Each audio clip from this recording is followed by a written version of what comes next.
This meeting is being recorded. Le fait que je mette du vernis n'est pas un message pour toi. On n'est pas né avec un rasoir, on n'est pas né avec l'envie folle de s'épiler. Il n'y a rien d'autoritaire à dire aux gens, faites ce que vous voulez, en fait.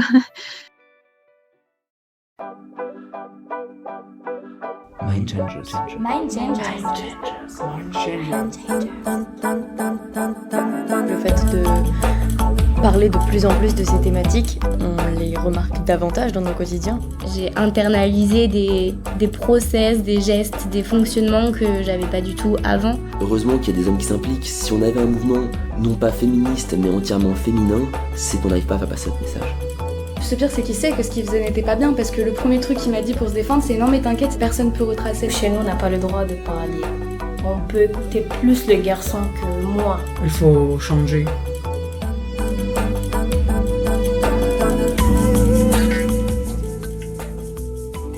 Bonjour et bienvenue dans le deuxième épisode de Genre de vie, le podcast qui raconte une histoire, celle de notre jeunesse et des inégalités de genre. Comment les vivons-nous ? Comment les racontons-nous ? Comment les comprendre et comment les combattre ? C'est ce à quoi nous allons tenter de répondre dans ces 5 épisodes. Le sexisme ordinaire existe partout. Nous, les jeunes, nous le rencontrons en tout lieu, dehors, dedans, dans nos sorties, dans nos amphis ou en travaillant. Jusque dans nos mots, il est présent. Le sexisme ordinaire, ce sont ces discriminations basées sur le genre qui s'immiscent dans le quotidien de toutes les femmes ou les minorités, et qui en deviennent presque communes, invisibles. Si nous revenions là-dessus, déconstruisons ensemble là où nous intériorisons, un bon coup de pied dans la poussière. Voilà ce que nous proposons pour lutter contre cette domination. Aujourd'hui, on s'interroge sur les injonctions liées à l'apparence. D'où viennent-elles ? Comment elles se traduisent et quels impacts elles peuvent avoir sur chacun de nous ? S'apprêter en anglais, c'est to get ready. Mais to get ready, à quoi ?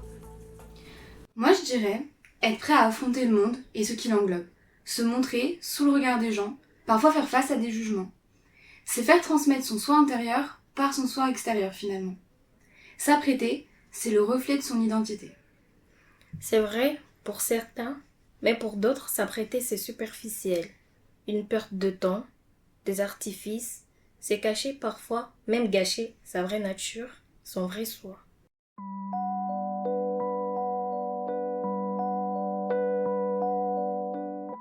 Moi, j'ai commencé à me maquiller assez jeune parce que je faisais du théâtre en fait. Et donc quand tu montes sur scène et que tu fais du théâtre, tu dois mettre du fond de teint et du crayon pour les yeux pour faire ressortir ton visage avec la lumière. Et je pense que ça a un peu initié le fait que j'ai aimé me maquiller assez jeune, quand il y avait des grandes fêtes de famille, etc. Je m'ai bien piqué le maquillage de ma maman, et c'est quelque chose qu'elle acceptait parce que c'était dans un cadre particulier et assez exceptionnel. Puis après j'ai grandi et j'ai commencé à me maquiller, à vraiment prendre du plaisir sur ça. Et même à me maquiller beaucoup plus que ma maman ne pouvait se maquiller, quoi. Moi, je viens d'Anjouan, c'est aux Comores. Et là-bas, les jeunes filles n'ont pas le droit de se maquiller. Quand on va dans des mariages ou des événements qu'on est invité, on avait juste le droit de mettre un peu de gloss. Mais on n'avait pas le droit de dépasser, trop se maquiller, parce que nos parents ils nous disaient que on va perdre la beauté si on se maquille avant le mariage. On se cachait pour aller se maquiller parce qu'on trouvait ça beau, on voyait ça à la télé et on imitait. J'attendais que ma mère ne soit pas là pour aller prendre ses affaires et essayer de faire aussi. Mais par contre, si on nous chopait, on frappait juste pour ça. On avait le droit de mettre le masque. Un masque normal, traditionnel, ça fait rien, ça change rien. La beauté sera toujours la même. Moi, c'était pas pour les mêmes raisons, et c'était pas réprimandé de manière aussi dure. Ouais, j'ai pas le droit de me maquiller jusqu'à ce que je sois mi-lycée, fin lycée. Parce que ma mère, elle était un peu contre tout ça, surtout sur les petites filles, parce que ça rentrait dans l'hypersexualisation. Même si je le voulais, même si c'était juste se faire le petit vernis parce qu'il y a un anniversaire ou une fête, hors de l'école, j'avais pas le droit. Ça m'a frustrée un moment dans ma vie.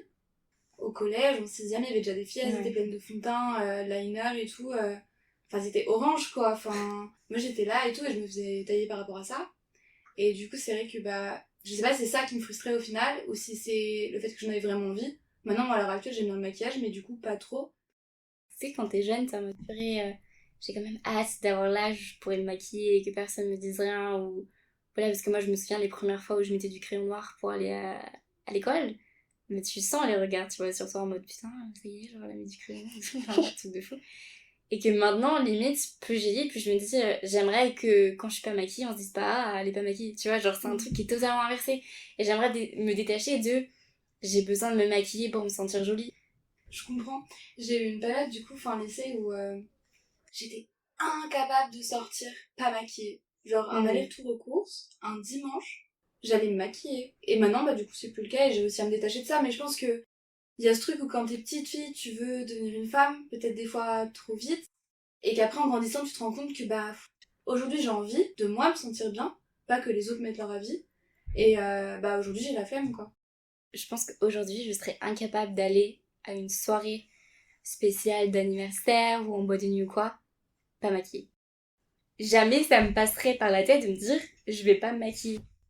Ou tu sais que t'arrives, tout le monde est sapé, genre toi t'arriverais en mode limite on dirait ah elle a pas fait d'effort. Alors, liberté ou oppression? Nous avons eu la chance de nous entretenir en visio avec Léa Tayeb, co-autrice du livre Parlons poil, le corps des femmes sous contrôle. Elle nous parle alors des injonctions qui pèsent sur les femmes à travers la norme de l'épilation.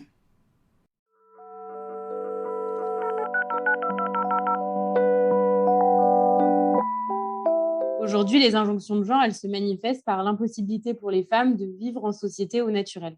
En fait, on l'oblige à se maquiller, à se coiffer, à s'épiler, à être présentable, entre guillemets. Comment ça s'inscrit dans nos sociétés et quelle est l'histoire finalement autour des poils? Si on est aussi rebuté par les poils, c'est pour des questions de binarité de genre.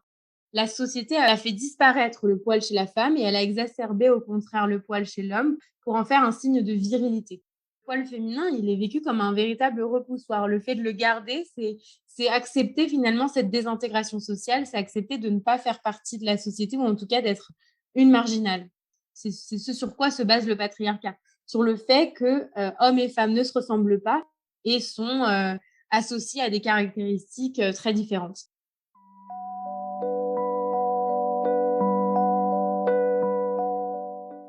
Une femme qui s'émancipe des normes de genre, c'est une femme qui vit en liberté, c'est une femme qui reprend possession de son corps, n'est plus une femme objet, mais une femme désirante, dangereuse, puisque le poil féminin, notamment le poil pubien, est associé aux cheveux de la méduse qui était capable de figer les hommes. Et donc, en fait, le poil féminin peut symboliser la castration en psychanalyse notamment. Aussi, le poil, depuis la nuit des temps, est considéré comme sale, alors qu'en fait, le poil n'est absolument pas sale. Au contraire, le poil protège. Le poil est une barrière protectrice contre les microbes. Le poil pubien a des fonctions assez dingues. Enfin, il protège contre les mycoses, les infections urinaires, les infections vaginales. Le poil est tout sauf sale s'il est lavé régulièrement.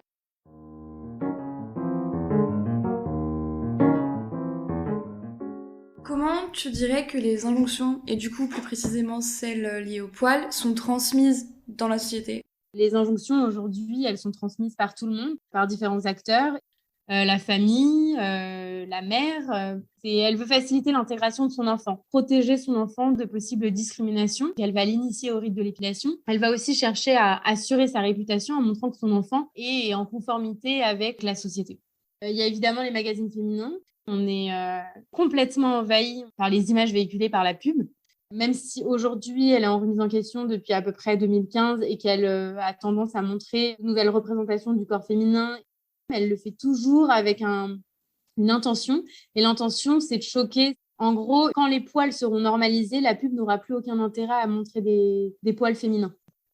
On nous a bien fait comprendre que si on se préparait à un rapport sexuel, il fallait absolument qu'on soit épilé intégralement, que c'est comme ça qu'on est accepté par le regard des garçons, puisque c'est comme ça que le porno nous a éduqués. Et tu penses quoi du fait que les femmes, souvent, elles disent « Oh, j'ai besoin de prendre soin de moi, je vais aller en institut pour me faire épiler, et voilà », alors que dans le fond, c'est pas agréable. De toute manière, c'est une propagande. On a eu un seul et unique message qui nous a été martelé. Donc, je vois pas comment on pourrait penser autrement. On a dit aux femmes, mais vous allez vous faire du bien en allant vous épiler. On est incapable encore aujourd'hui, et c'est pas du tout grave, de considérer qu'on peut être féminine, qu'on peut être belle, qu'on peut être assurée avec des poils au naturel. Il y a des femmes qui disent moi je m'épile pour moi et pas pour mon partenaire ou pas pour les gens dans la rue. Est-ce que tu penses que dans le fond on s'épile vraiment pour soi ou on a l'impression qu'on le fait pour soi mais qu'en fait finalement c'est la société qui nous l'impose? On ne se fout pas du tout du regard des autres, c'est le regard des autres qui conditionne notre épilation, notre rythme d'épilation. Nous on a remarqué que déjà avant même le confinement, les femmes s'épilaient beaucoup plus en été qu'en hiver. Pourquoi ? Parce que leur corps il est visible, parce que leur corps il est nu. Parce que leur corps, il est regardé, alors qu'en hiver, le corps, il est couvert. On peut décider de ce que l'on a envie de montrer.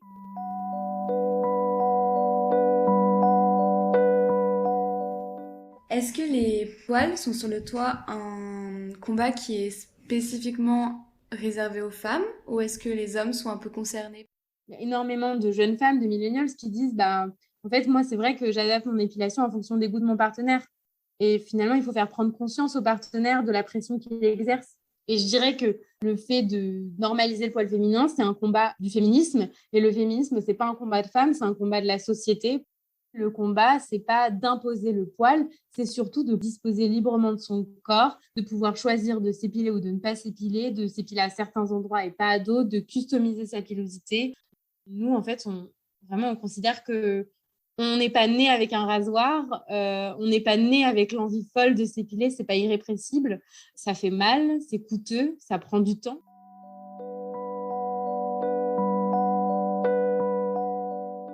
Elle a raison, et pour moi m'épiler c'est pas du tout un moment de plaisir. Je le repousse au maximum parce que tout simplement j'aime pas ça. Oui, je pense qu'on est nombreux dans ce cas. Au final, moi je pense que c'est une question de déconstruction. Mais ça, on y reviendra un peu plus tard. Pour revenir sur l'apparence de façon plus générale, on se rend compte que ça englobe plein de choses. La société nous impose ses normes, ses habitudes, ses goûts, ses choix, alors que ça devrait être surtout et seulement propre à nos envies. Nous avons rencontré Benjamin et Natacha. En tant que personnes queer, leur identité de genre ne correspond pas à celle qu'on leur a attribuée à la naissance. C'est alors en toute intimité qu'elles nous parlent de leur expression de genre et comment, via le prisme de l'apparence, elles affirment leur identité.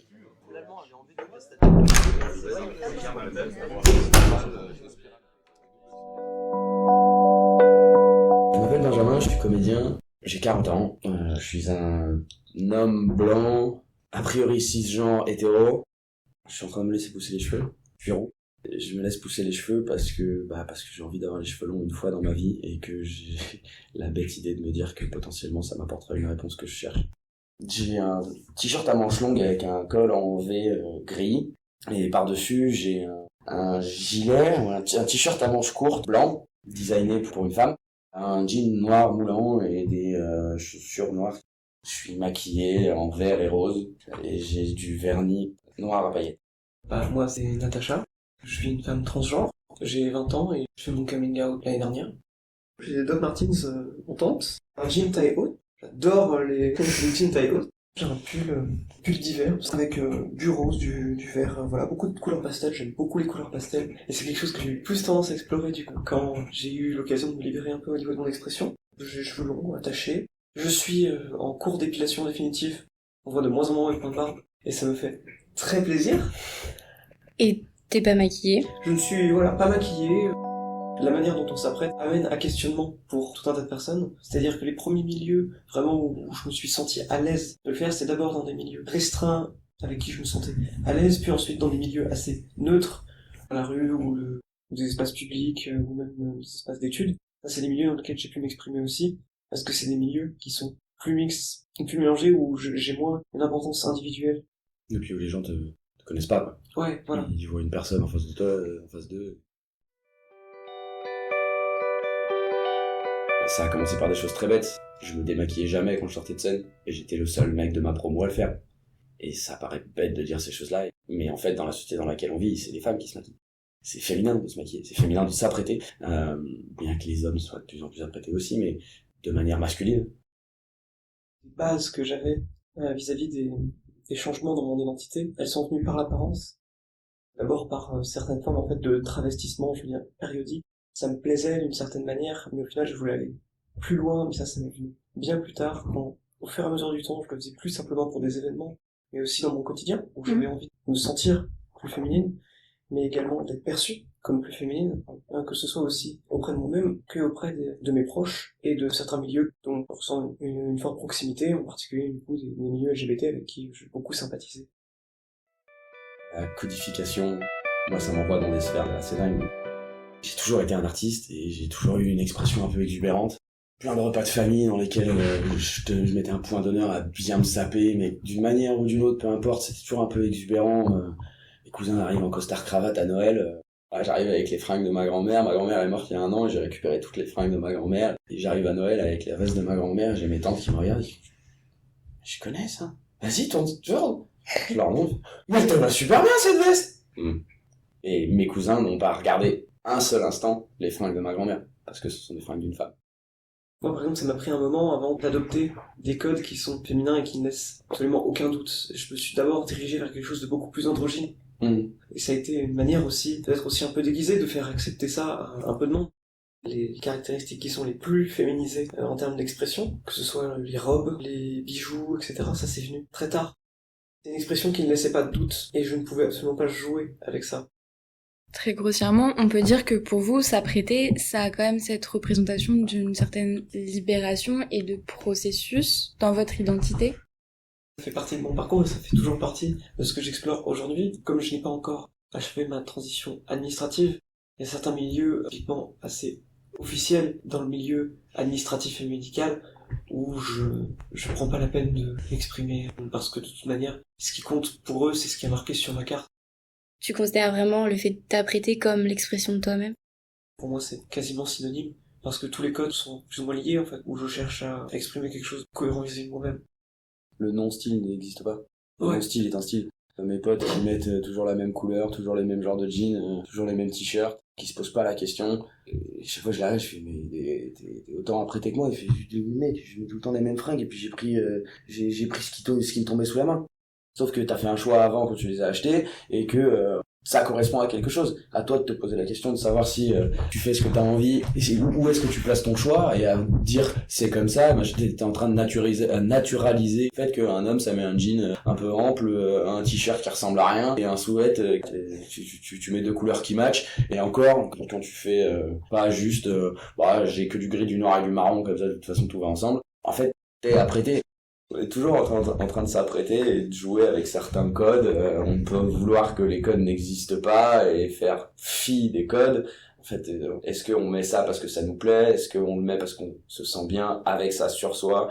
Ou est-ce qu'on le met parce qu'on aime bien l'image qu'on renvoie par rapport à quelque chose? En fait, j'arrive pas à répondre à cette question, j'en sais rien, quoi.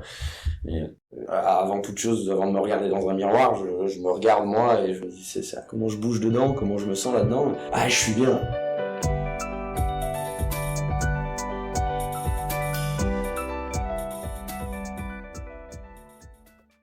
Est-ce que vous vous souvenez de la première fois où justement vous avez senti qu'on attendait quelque chose de vous par rapport à votre apparence? Il y a certains qui s'épanouissent dans une expression masculine, qui s'habillent bien, j'y voyais ni l'intérêt, enfin je restais vraiment dans quelque chose de très basique. J'ai l'impression que ça fait aussi partie des codes masculins de quelque chose de très invisible en fait. Et c'est à partir du moment où je suis rentré dans une expression qui sortait des canons masculins, donc soit d'invisibilité, soit de soins masculins, mais que vraiment je rentrais simplement dans une forme de féminité. La première fois où j'avais passé une commande et j'avais un short assez court et un crop top et je suis sorti avec des amis et tout et en fait dans la rue voilà je me suis fait insulter et c'était peut-être une des premières fois où je me suis dit là je suis vu plus comme j'étais avant, invisible.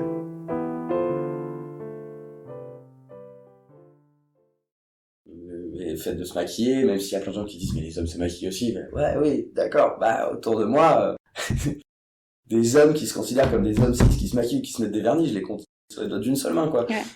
La rigidité des codes, en fait. En fait, face justement aux transgressions qui se sont faites de plus en plus, j'ai l'impression que justement ils se sont encore plus rigidifiés. Avec l'ouverture de tout un champ de possibilités dont les gens commencent à prendre conscience en termes d'orientation sexuelle ou d'orientation de genre. Ils ont tout de suite l'impression que ces codes, dès qu'ils sont un tout petit peu transgressés, veulent dire quelque chose vis-à-vis de ça. Ce qu'on fait, c'est comme si c'était un message envoyé aux gens qui nous voyaient. Le fait que je mette du vernis n'est pas un message pour toi. Je suis juste comme je suis pour moi. Et oui, il y a des potes à qui je dis, vas-y en fait, essaye, et tu vas voir. Fais des trucs, arrête de me dire que c'est pas pour toi, t'en sais rien. Arrête de me dire que t'es pas conditionné, que t'as toujours fait comme ça ou que c'est normal. C'est pas normal. C'est la norme. Je suis désolé, s'il y a une vérité dans ce monde, c'est qu'on est tous et toutes conditionnés à un certain niveau, d'une certaine manière. Je suis complètement d'accord avec Benjamin. C'est en grandissant que, femmes comme hommes, on se construit en étant influencés par le monde qui nous entoure. Et donc par les normes qu'on évoquait tout à l'heure. Bien sûr, les hommes eux aussi font face à des injonctions, mais elles sont minimes par rapport à celles qui pèsent sur les femmes. Et concernant les normes, on ne se rend pas toujours compte, mais ce sont des choses qu'on a intériorisées depuis tout petit.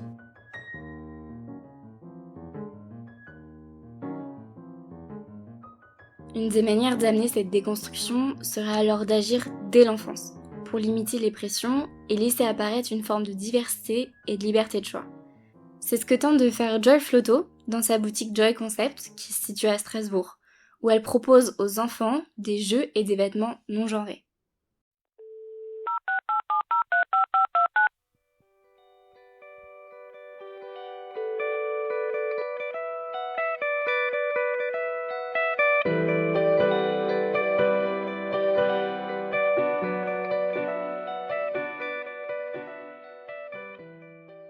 Dans la boutique, j'ai voulu avoir un lieu qui laisse vraiment la place aux enfants d'aimer ce qu'ils ont envie d'aimer. J'ai fait donc des études dans le commerce, dans le marketing. Et en fait, c'est des choses que finalement j'apprenais à l'école. Un même article, on le vend pas de la même manière à un homme ou à une femme. Et j'ai commencé finalement à me poser un petit peu des questions sur tout ça. Je n'étais pas forcément d'accord. Et je me suis dit, mais en fait, il y a des trucs que je pense, c'est surtout parce qu'on me les a rabâchés depuis mon enfance. Et le fait d'avoir fait en plus des recherches, etc., je me suis rendu compte que chez les enfants, en fait, c'était abusé.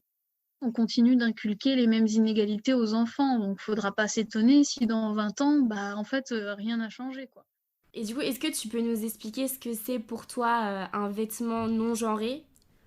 Ce qu'on entend par vêtements non genrés, ça va être justement d'enlever des codes qui ont été genrés. Par exemple, des couleurs. Typiquement, le rose, c'est une couleur qu'on a genrée. Et donc, les vêtements roses, on les a plutôt genrés en disant que c'est des vêtements pour les filles, pour les femmes. Pour moi, il faut trouver vraiment le juste milieu dans tout ça. Il ne s'agit pas d'enlever tout le rose et les robes, mais en tout cas de proposer surtout autre chose. C'est une question de laisser le choix à l'enfant aussi au final. Enfin, s'il en a en âge de choisir, mais de pas le contraindre à se dire non, tu peux pas prendre cette robe rose parce que t'es un garçon, quoi. C'est ça, c'est finalement laisser les enfants être tout simplement des enfants avant d'être des filles, des garçons.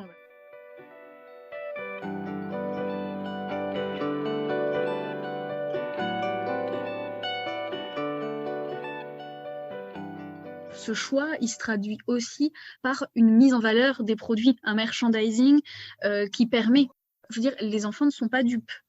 On a beau dire, tu peux choisir tout ce que tu veux dans le magasin, les enfants, ils comprennent très vite que le rose, c'est pour les filles, que moi, je suis pas une fille, puis que si on dit que je suis une fille, c'est pas bien, c'est presque une insulte. Et donc, en fait, voilà, je pense qu'il faut amener un peu de tout au même endroit, tout mélanger, en fait. Ça va se traduire par exemple par des rayons par catégorie d'âge plutôt que des rayons filles-garçons. Finalement, quelle a été la réaction des gens autour de toi quand tu as décidé de créer Joy Concept ? Autant les gens pouvaient donner vraiment de l'amour et à contrario la haine aussi. Voilà, on a dit que c'était une démarche autoritaire, alors qu'en fait il n'y a rien d'autoritaire à dire aux gens faites ce que vous voulez en fait. Les gens, des fois, sont un petit peu en quête.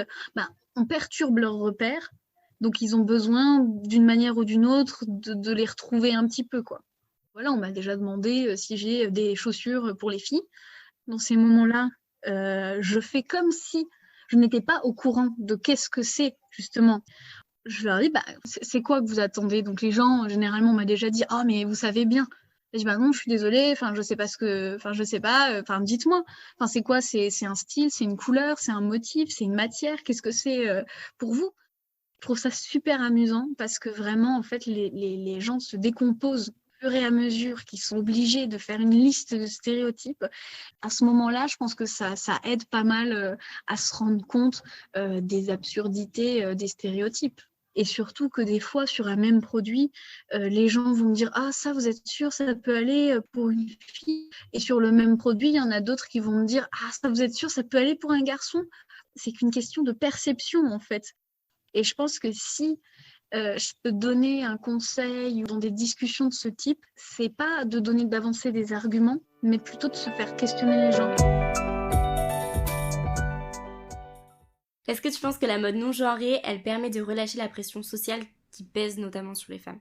Je pense que ça permet effectivement de relâcher un petit peu la pression jusqu'au jour où, une fois que la pression sera relâchée, on pourra se dire « c'est bon, on met ce qu'on veut aux enfants, ils choisissent ce qu'ils veulent et tout va bien ». Et je pense qu'il faut juste ramener les choses à leur fonctionnalité et pas à qui on voudrait qu'ils les portent. Que ouais, faut un peu, là maintenant, accepter qu'un garçon, il a le droit de porter des paillettes, quoi.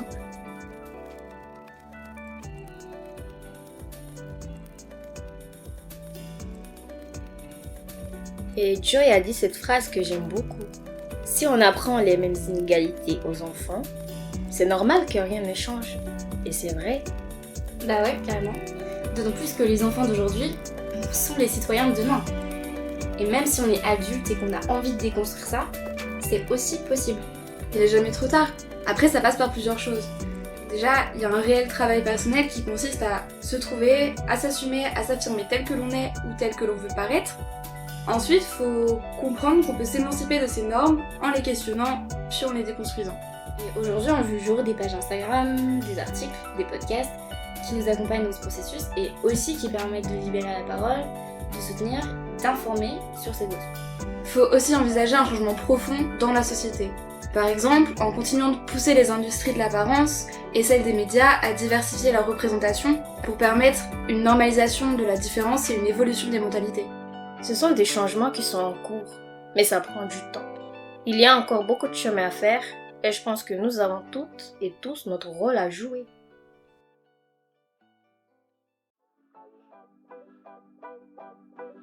Mind Changers.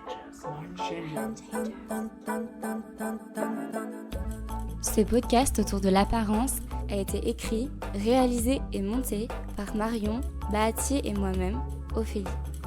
Nous vous invitons à écouter le prochain épisode autour du thème étudié. Vous retrouverez Marion, Hassan et Antoine qui vous parleront des inégalités au travers du parcours scolaire. Ce podcast a été réalisé dans le cadre de My Changers, un projet qui s'inspire des objectifs de développement durable de l'agenda 2030, rédigé par l'ONU. Ces objectifs, au nombre de 17, visent l'amélioration des thématiques économiques, sociétales et écologiques. Notre but ? Sensibiliser à l'objectif numéro 5, dédié à l'autonomie de toutes les femmes et la lutte pour l'égalité. Nous tenions à remercier Léa, Benjamin, Natacha et Joy qui ont accepté de participer à ce podcast. Vous pouvez retrouver le livre Parlons poil, le corps des femmes sous contrôle de Léa Taïeb et de Juliette Lanrouilly, ainsi que la boutique en ligne Joy Concept dans la description du podcast.